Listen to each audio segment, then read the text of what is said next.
Nakahanap naman ngayon itong si Tanggol ng bagong kakampi laban sa dalawa niyang kaawayng mag-ama, Rigor at David. Samantala bibigyan umano ni Miguelito ng leksyon ang grupo ni Tanggol. Ngunit taliwas ang nangyari sa kanyang gustong gawin. Harap-harapang ipinahiya ni Tanggol itong si Miguelito sa karamihan. At hindi naman siya inawat ni Ramon bagkus sinayaan lang niya ang kanyang anak. Upang sa gayon umano ay makita ng kanyang mga kaibigan na sila'y kinakatakutan pa rin ngayong kasama na niya ang kanyang anak. Samantala bumuhos naman ang simpatsya ni Tanggol.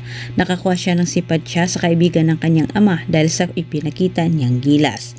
Dahil sa utos naman ni Roberto dito kay Miguelito, humingi siya ng depensa dito kay Tanggol kahit labag sa kanyang kalooban.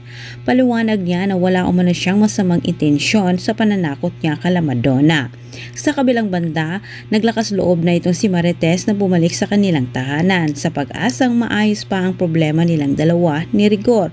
Ngunit kabaliktaran din ang nangyari dahil ikinagalit ni Rigor ng husto nang makita itong si Marites nakalaya.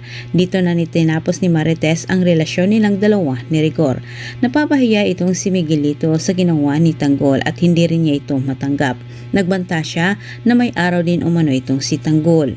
Hindi pinalagpas ni Ramon ang ginawa ni Miguelito dito kay Tanggol, kahit si Roberto naman ang kanyang kinausap. Sinabi niya na pagsabihan umano ni Roberto itong si Miguelito dahil kung tutuusin, dahil sa kanya kaya nakaupo ito sa Kongreso. Muling kailangan ni Roberto ang tulong ni Ramon. Ngayong kapatid niya mismo ang kalaban sa napaparating na butuhan. Diretsang sinagot ni Ramon itong si Roberto na handa umano niyang ibigay ang kailangan ni Roberto sa kanya pero may hiningi din siyang isang malaking kapalit. Ang gustong mangyari ni Ramon ay tuluyang bumagsak itong si Rigor sa kulungan. Samantala, alam ni Tanggol na hindi sila magkakasundo ni Miguelito pero siya'y pinagsabihan din nila ni Divina na kailangan nila ang mga gerero dahil kalainting.